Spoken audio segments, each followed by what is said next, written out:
김명수 대법원장 후보자의 인사청문회에서는 이념 편향 문제가 도마에 올랐습니다. 뉴라이트, 거짓말 논란에 휩싸인 박 후보자를 외면한 채 부적격 의견으로 청문 보고서 채택에 합의했습니다. 한국당 혁신위원회는 박 전 대통령에게 탈당을 권유하는 징계안을 의결했습니다. 예, 지금부터 만날 분 조금 전에 예고해드린 대로 자유한국당 장제원 의원 만나겠습니다. 두 가지 이슈로 초대를 했는데요. 하나는 김명수 대법원장 후보자 문제입니다. 장제원 의원은 김 후보자는 임명할 경우에 쿠데타 때나 가능한 일이 벌어지는 거다. 이 정도로 강하게 반대를 했습니다. 왜 그렇게 반대하는지 그 이유를 좀 듣고 싶고요. 또 하나는 한국당 당내 문제입니다. 어제 혁신위원회가 박근혜 전 대통령의 자진 탈당을 권유했고 자진 탈당 안 한다면 제명이라도 시켜라라고 했는데 지금 당내 갑론을박이 심합니다. 만나보죠. 장제원 의원 연결이 되어 있습니다. 장 의원님 안녕하세요. 예, 안녕하세요. 김명수 후보자, 오랜만입니다. 김명수 후보자 임명은 쿠데타 때나 가능한 일이다. 이 정도까지 반대하세요?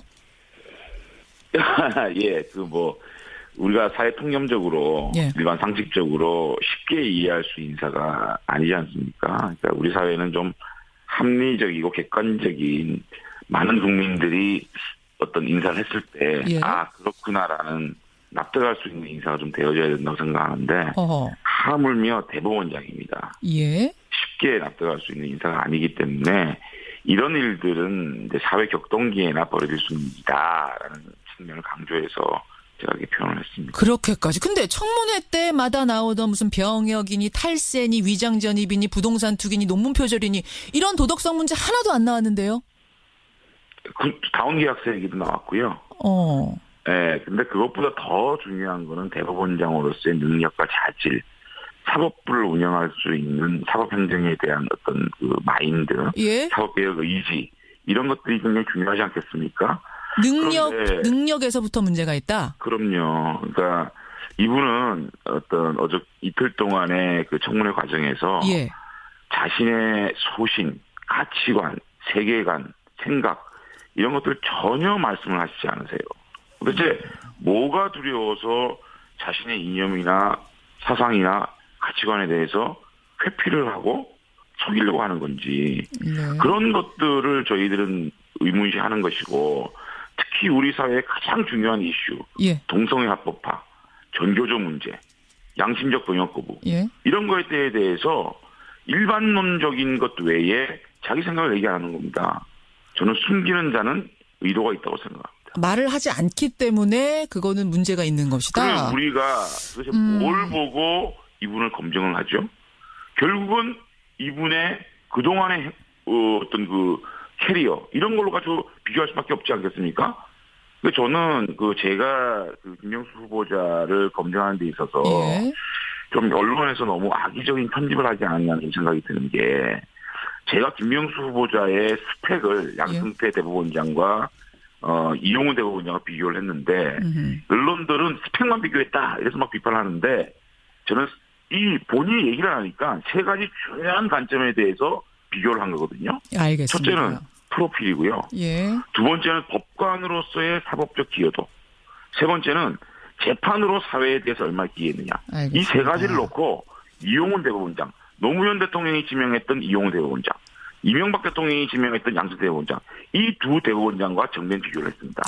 이 두 대법원장보다 함량 미달이라는 지적을 했는데 스펙만 비교했다. 이렇게 해서 많이 비판을 하시더라고요. 함량 미달이다. 편향적인 이념을 가졌고 경륜. 그러니까 지금 함량 미달이라고 하신 부분. 경륜도 부족하다. 이 두 가지를 인사청문회에서 강하게 주장하셨더라고요. 그렇습니다. 그런데 장 의원님. 지금 사법부의 최대 과제가 개혁 아니겠습니까? 기존의 관행대로. 기존의 이 정도 스펙, 이 정도 길을 걸었어야지만 이 사람이 대법원장이 된다. 이런 기준으로 승진한 사람보다는 그 길에서 그 관행에서 벗어난 인물이 개혁을 위해서는 더 적임자다 이런 의견이 상당히 많고요. 게다가 어제 청문회에서 김 후보자는 국민들이 그렇게도 바라는 그 정관예우 문제 나 그거 바로 잡겠다라고 강한 의지를 표명한 데 대해서 국민들이 박수를 보내고 있는데요. 관행을 벗어나서 사법개혁을 하겠다라는 부분에 대해서 저는 김명수 후보자가 좀 더 뚜렷한 입장을 표명했어야 했다. 그리고 사법개혁을 어떻게 해 나가겠다라는 얘기가 굉장히 일반적이었습니다. 예컨대 예. 이 정도의 파격 인사를 했을 경우에는 예. 우리 국민들이 김명수 후보자가 사법개혁을 이끌 아이콘 정도가 돼야 이런 인사를 할 수가 있거든요. 근데 지금까지 우리 국민들이 김명수 후보자를 바라봤을 때 예. 사법개혁을 이끌어 나갈 수 있는 아이콘인가에 대해서도 저는 그렇게 청문회 과정 속에서 감명을 받지 못했거든요. 전관예우 문제는 말이죠. 예. 일반적인 얘기고 누구나 할 수 있는 얘기입니다. 그럼 어느 정도로 말씀을 하셨어야 아이콘이다라고 할 정도가 되는 걸까요? 지금까지 살아왔던 것들이 예. 사법개혁에 대해서 지속적으로 목소리를 낸 과거의 경력이 있어야 됩니다. 어허. 그것을 두고 아이콘이라는 거 아닙니까? 지금 와서 전관예우 문제, 김명수 후보자가 지금까지 예. 국간으로서 사법개혁에 대해서 강하게 주장하고 강하게 얘기한 적이 있습니까? 국제인권부 연구회에서도 본인은 세미나만 주최했고 가서 축사만 했습니다. 거기에 대해서 어떠한 제가 목소리를 내지 않았던 데라고 얘기합니다. 아주 소극적으로 얘기해요. 사법개혁도 저는 법관 중에 한 명일 겁니다. 앞으로 대법원장으로서 이렇게 사법개혁을 강하게 하겠다는 게 아니고 예. 대법원장도 법관 중에 한 명이거든요. 예. 그래서 저는 모든 걸 내려놓고 그냥 함께 하겠습니까? 이게 사법개혁입니까? 그것보다 조금 더 의지도, 강조해서 얘기했어야 된다. 사법개혁 의지도 크게 읽히지 않았다. 그러면 내가 대법원장이 되면 몇 대 아이템을 두고 강력하게 추진하겠다는 의지도 저는 느끼지 못했습니다. 느끼지 못하셨군요. 김명수 후보자가 그럼 지금이라도 좀 더 강하게 사법개혁 의지를 표현하면 그러면 문제가 없겠습니다. 표현이 부족해서 그런 거라면? 그렇죠. 저는 그런 것들을 본인의 캐리어나 어떤 이런 것들이 안 되면 예? 자신이 지금까지 30년 동안 쌓아온 법감생활 속에서 예. 이런 것들만큼은 꼭 해야 되겠다고 하면서 몇 대 사법개혁 의지 이거를 놓고 예. 안상 토론이 됐다면 좀 더 효과적인 청구가 되지 않았겠느냐. 이런 아쉬움이 있는 거죠. 정말 이런 파격적인 인사는 예. 어떠한 다른 사람보다 내가 하면 가장 이런 사법개혁, 이 정도의 사법개혁을 잘할 수 있다는 명제를 내놔야죠. 적극성이 좀 부족했다 이런 말씀이세요. 알겠습니다. 그렇죠. 그러면 국회 인준이 이제 남아있는데 네. 김희수 후보자처럼 부결시켜야 된다 이렇게 보세요? 저는 부결 아니면 찬성 이걸 떠나서 예. 최소한 이 동성애 문제 있지 않습니까? 예. 이 부분에 대해서는 입장을 분명히 할 필요가 있다. 지금 군 동성애 문제 예. 이거에 대해서 아무 얘기도 못합니다. 아니 찬성이냐 반대냐에 대해서 의견을 표현하지 않은 건데 아는 것도 문제라고 보십니까? 아니 그게 아니고요. 예. 이 정도는 본인의 생각을 얘기해요. 왜냐하면 예. 오연석 판사가 글을 올렸는데 판결이고 정치고 자신의 철학이나 세계관을 투영해야 된다고 얘기를 한 것을 동의를 했거든요. 김문수 후보자가. 아하. 곽상도 의원의 질문에 서면 답변으로. 예. 그렇다면 우리는 김명수 후보자의 사상과 철학과 세계관을 알 권리가 있는 거예요. 그러니까 판결에 법률과 헌법에 따르지 않아도 자의적인 해석으로 헌법과 법률을 판단해도 된다라는 오연석 판사의 글을 동의를 했거든요. 알겠습니다. 그러니까 사상 철학도 검증해야 된다. 일종의 대법원장의 사상 검증을 해야 된다는 말씀으로도 좀 들려서 그건 오해의 여지가 있어 보입니다만. 그거는 우리 앵커께서 예. 조금 잘못되게 기사가 나갈 수 있는 얘기를 하셨기 때문에 예. 제가 사상 검증을 하자는 건 그건 아닙니까? 본인의 세계관과 가치관은 우리 국민한테 분명히 표현을 해야 된다. 알겠습니다. 왜냐? 이 재판에도 헌법과 법률에 따르지 않고 정치적 색깔이나 이념 색깔을 투영해도 된다는 오영석 판사의 글에 대해서 동의를 했기 때문에 우리는 이분의 가치관을 알아야 될 권리가 있다는 말씀을 드리는 거예요. 지금 장제원 의원께서는 분명히 부적격하다는 입장을 보이신 것 같고요. 그렇습니다. 결국은 캐스팅 보트는 또 국민의당이 지는 것 같습니다. 국민의당. 네. 장제원 의원, 시간이 없어서 자유한국당 얘기로 넘어가겠습니다. 네. 혁신위원회가요. 박근혜 전 대통령 자진 탈당하시라. 안 하겠다면 당이라도 나서서 제명시켜라. 이런 권고안을 어제 냈고 박근혜 전 대통령 얘기는 예상이 됐던 겁니다만 최경환, 서청원 대표 친박 두 사람도 그렇게 처리해라. 이 안까지 냈습니다. 어떻게 보십니까? 제가 자유한국당에 계속적으로 주장한 것은 첫째는 이제 박근혜 대통령과의 단절 그리고 박근혜 대통령 정부 때 잘못 정부를 이끄는데 핵심 역할을 했던 분들에 대한 청산을 요구를 했고요. 예. 두 번째는 우리 자유한국당의 기조가 좀 더 친서민적으로 가야 되고 서민 보호로 가야 되고 양가 해소를 위한 노력을 해야 된다. 이 두 가지를 제가 개혁에 요구를 했거든요. 그런데 저는 지금까지 홍준표 대표가 들어서고 과연 친박 정상을 할 수 있을까에 대한 의심을 했는데 어저께 혁신위원장의 발표를 보면 지금은 문재인 정부의 어떤 이런 독주를 막기 위한 한석이라도 필요한 시점에서 두 명의 상징적인 핵심 친박 의원을 당에서 두석을 내보내겠다는 어떤 이런 결정은 상당히 어려운 결정이고 우리 국민들 앞에 최소한의 개혁 의지를 보인 것이다라고 평가하고 싶습니다. 아, 그러면 그 2명 내보내는 게 뭐 두석 굉장히 아까운 두석이지만 내보내는 게 맞다고 보시는 거예요? 글쎄 이제 그런 것들을 혁신위원회에서 발표한 문제이기 때문에 제가 맞다 안 맞다라는 것보다는 혁신위원회와 당에서 그 자유한국당의 개혁의 몸부림을 실질적으로 보여준 거라고 생각해서 제가 평가를 한다는 말씀이죠. 최경환 서청원 의원은 어제 이제 반대 의사를 뭐 직접 표현한 건 아닙니다만 그 측근에서 흘러나옵니다. 이미 친박 개파 활동했다는 이유로 징계받아서 당원권 정지됐다가 복권된 지 얼마 되지도 않았는데 또 징계를 내린다? 이건 일사부재리 원칙에도 어긋난다. 못 나가겠다. 이런 입장인 것 같아요.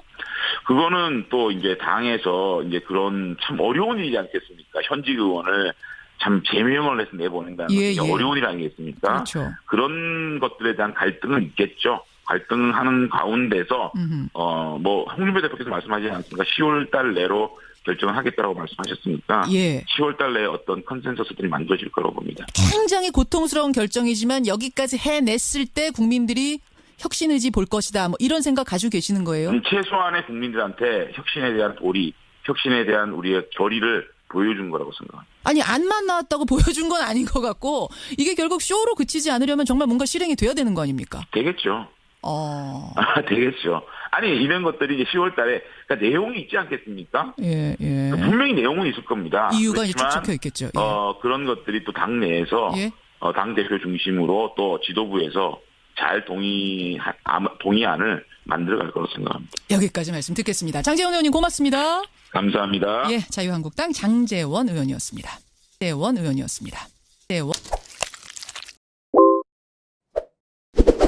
이런 일들은 이제 사회 격동기에나 벌어질 수 있다라는 측면을 강조해서 제가 이렇게 표현을 했습니다. 그렇게까지. 근데 청문회 때마다 나오던 무슨 병역이니 탈세니 위장전입이니 부동산 투기니 논문 표절이니 이런 도덕성 문제 하나도 안 나왔는데요.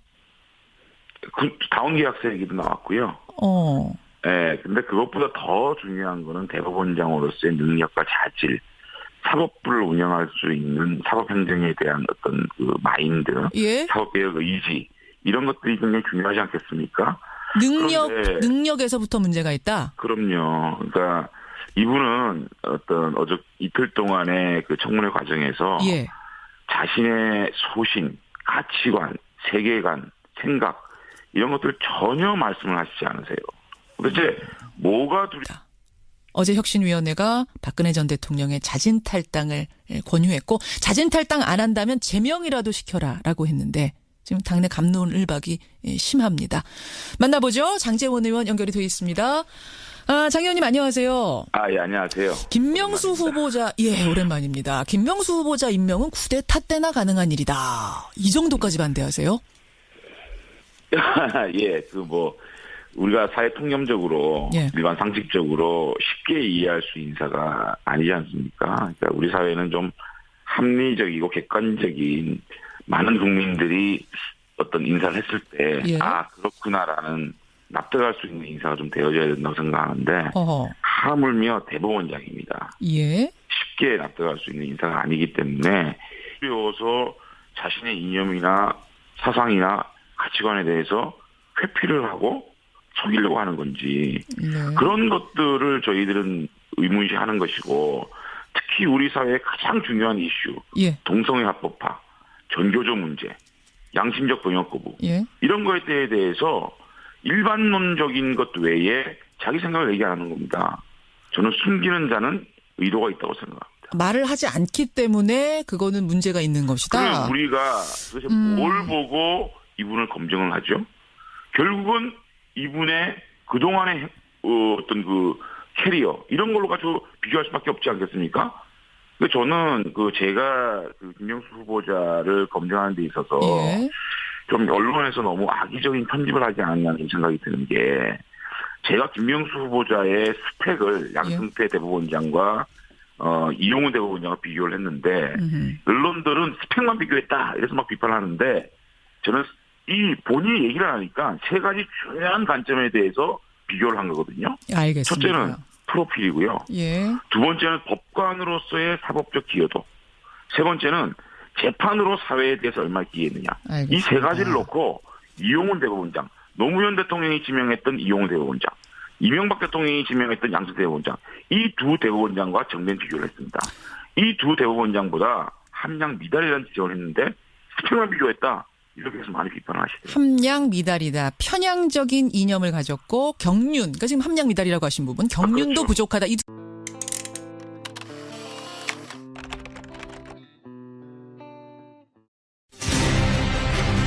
김명수 대법원장 후보자의 인사청문회에서는 이념 편향 문제가 도마에 올랐습니다. 뉴라이트, 거짓말 논란에 휩싸인 박 후보자를 외면한 채 부적격 의견으로 청문 보고서 채택에 합의했습니다. 한국당 혁신위원회는 박 전 대통령에게 탈당을 권유하는 징계안을 의결했습니다.